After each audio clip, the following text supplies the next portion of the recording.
सबसे पहला कि जो भारतीय नागरिक हैं वहाँ पर जो इस त्रासदी में जिसपे जो अभी तक जिसको पाया नहीं जा रहा है, जिससे कांटेक्ट नहीं कर पाया जा रहा है हम लोग, वो 288 का एक फिगर है। इसमें 73 भारतीय नागरिक हैं जो कि त्रिशूली पावर प्रोजेक्ट में काम कर रहे हैं और हमारा एम्बेसी जो वहाँ का प्रोजेक्ट का हेड है उनसे टच में है। दूसरा ग्रुप है एक 37 लोगों का और 39 लोगों का जो तमिलनाडु से हैं। ये सम्राट ट्रैवल के जरिए कैलाश मानसरोवर यात्रा पे गए थे। तीसरा ग्रुप जो है 32 लोगों का है वेस्ट बंगाल से, पश्चिम बंगाल से, जो कि सम्राट ट्रैवल के जरिए कैलाश मानसरोवर यात्रा पे गए। चौथा ग्रुप जो है वो 61 लोगों का है जो विभिन्न राज्यों से गए हैं और ये रिचा ट्रैवल टूर्स के माध्यम से वहां गए। और पांचवा जो ग्रुप है जिसके बारे में मैं जिक्र कर रहा था पहले, वो 33 भारतीय नागरिकों का है जो केरल से है। तो ये 5 समूह, मोटा मोटा समूह ये है जो कि 288 का जो मैंने आंकड़ा दिया उसमें बैठते हैं।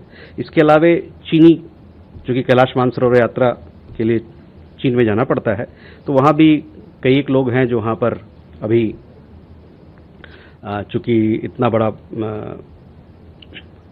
त्रासदी हुआ है, डिजास्टर हुआ है, तो लोग वहाँ पर फंसे हुए हैं। करीबन 200 का आंकड़ा है। हमारी एम्बेसी वहाँ के सरकार से, स्थानीय इकाइयों से बातचीत कर रही है कि किस प्रकार से उसको वहाँ से निकाला जाए।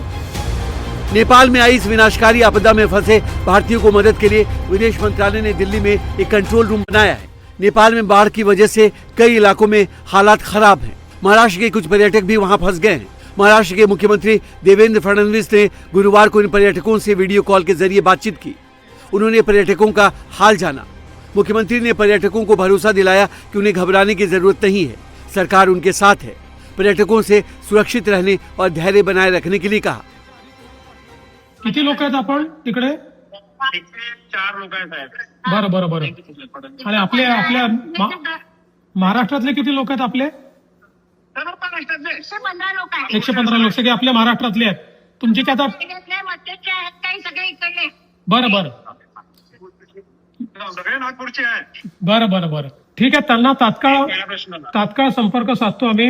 और यहाँ पे थोड़ा फंसे हैं, आपका मदद चाहिए सर। पूरी मदद करेंगे, आप चिंता मत करो। आप चिंता मत करिए, सबको मैं वापस लाता हूँ, बराबर लाता हूँ।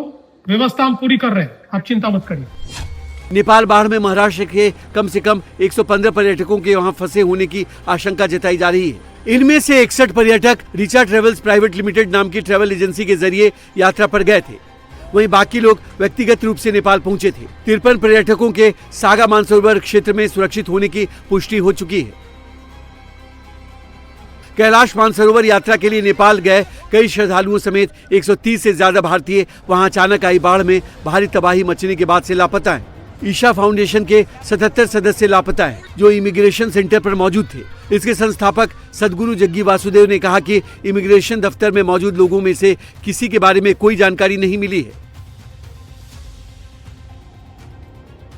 नेपाल में पश्चिम बंगाल के 32 तीर्थयात्री फंसे हैं। उन्हीं में से कोलकाता की रहने वाली 65 साल की सुष्मिता भट्टाचार्य भी हैं। परिवार वालों का कहना है कि बाढ़ आने के बाद से जिस टूर ऑपरेटर के जरिए वो यात्रा पर गई थी, उनसे कोई संपर्क नहीं हो पा रहा है। जो एजेंसी है उनके साथ बात हुआ है और उन्होंने ये बताया कि कल को उन लोगों ने जो होटल में था वहाँ से 6:30 बजे चेकआउट किए और टिबेट बॉर्डर के लिए स्टार्ट किया था। That was the last information I got from the agency. पहले जो बुकिंग की थी तब मुझे नहीं बताई, तब पापा और मेरी वाइफ को बताई थी, क्योंकि वो लोग शायद उतना माना नहीं करते जो मैं करता, क्योंकि मुझे पता है कि क्या क्या इश्यूज हो सकता है उधर। वो लोग भी मना कर सकती थी, बट मेरे तरह जैसा वोकल नहीं थे शायद, तो मुझे बाद में बताया पोस्ट बुकिंग। क्या वजह कि आप नहीं चाहते थे कि वो जाए? मतलब मानसरोवर का टेरेन बहुत डिफिकल्ट है और 5,000 साढ़े 5,000 फीट की ऊंचाई है, तो उसमें ब्रीदिंग प्रॉब्लम भी हो सकती है। और mummy she is retired now, तो physical fitness capacity I was little doubtful कि वो कर पाएगी कि नहीं कर पाएगी, तो इसी वजह से आई वाज लिटिल डाउटफुल के। वहीं मध्य प्रदेश भोपाल के एक परिवार के 29 लोग नेपाल घूमने गए थे। जिस वक्त फ्लैश फ्लड ने नेपाल में तबाही मचाई, उस समय परिवार के सदस्य फोन पर बात ही कर रहे थे। बात करते करते उन्होंने कहा कि यहाँ कुछ अनहोनी हो गई है। वो बचने के लिए भाग रहे हैं। इतना कहते ही फोन कट गया। तब से उनकी कोई जानकारी नहीं मिल पा रही है। हर गुजरते वक्त के साथ परिवार वालों की चिंता बढ़ती जा रही है। खाना खाने के लिए जहाँ रुके थे उसके बाद उनको ये पता चला कि उधर से बाढ़ आ रही है, सबको खतरा है कि अपने अपने जान बचाव करके पूरा खाने के थाली छोड़ के, मतलब जो भी झोला जमटा बस पूरा छोड़ के वो लोग पहाड़ चढ़े। पहाड़ चढ़ने के बाद तो किसी के घर के छत में जाके वो लोग रुके कि हम शायद यहाँ सुरक्षित रहेंगे, बच जाएंगे करके। में जाने के बाद फिर किसी फोन करके कांटेक्ट करा कि मतलब हमारी बस तो चली गई है, अब हम लोग छत में आके रुके हैं, अब हमारा भी जान खतरा है, अब हम लोग नहीं बच पाएंगे, हमारे बच्चे को देखभाल कर लेना करके फिर उन लोग ने खुद ने फोन लगा लिया था।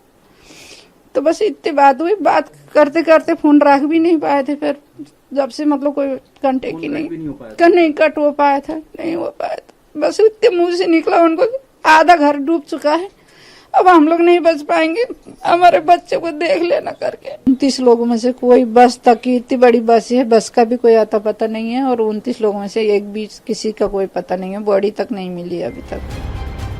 गुजरात के रहने वाले विमल पटेल अपनी पत्नी के साथ कैलाश मानसरोवर की यात्रा पर गए थे। जिस वक्त सैलाब आया वो लोग ग्यूरिंग पोर्ट के इमिग्रेशन कॉम्प्लेक्स में मौजूद थे। विमल के परिवार वालों का कहना है कि तब से उनसे कोई संपर्क नहीं हो पा रहा है। 16 तारीख को नेपाल गए थे वो बिमल पटेल और जमीना बेन पटेल, दोनों नेपाल गए थे। उसका सन को यहाँ पे हमारे साथ रख के गए थे। और उसके बाद जो नेपाल घूम के वो 10 दिन के बाद वो मानसरोवर जाने वाले थे, इसलिए वो चाइना की एम्बेसी है उसमें वीजा लेने के लिए गए थे। उसके बाद उसका कोई कांटेक्ट नहीं हुआ था। वो जो एजेंट यहाँ के लोकल है उसने हमें संपर्क किया था। उसने बोला कि यहाँ तुम्हारे भाई और भाभी का कोई संपर्क नहीं हुआ है, तुम भी तय करना, हम तय कर रहे हैं। नेपाल में लापता भारतीयों का पता लगाने के लिए काठमांडू स्थित भारतीय दूतावास और तमिलनाडु, केरलम, राजस्थान, उत्तर प्रदेश समेत कई राज्यों ने हेल्पलाइन शुरू की है। भारत सरकार लगातार नेपाल और तिब्बत में अधिकारियों के संपर्क में है। जो भी भारतीय जहां हैं उनकी लोकेशन को ट्रेस किया जा रहा है।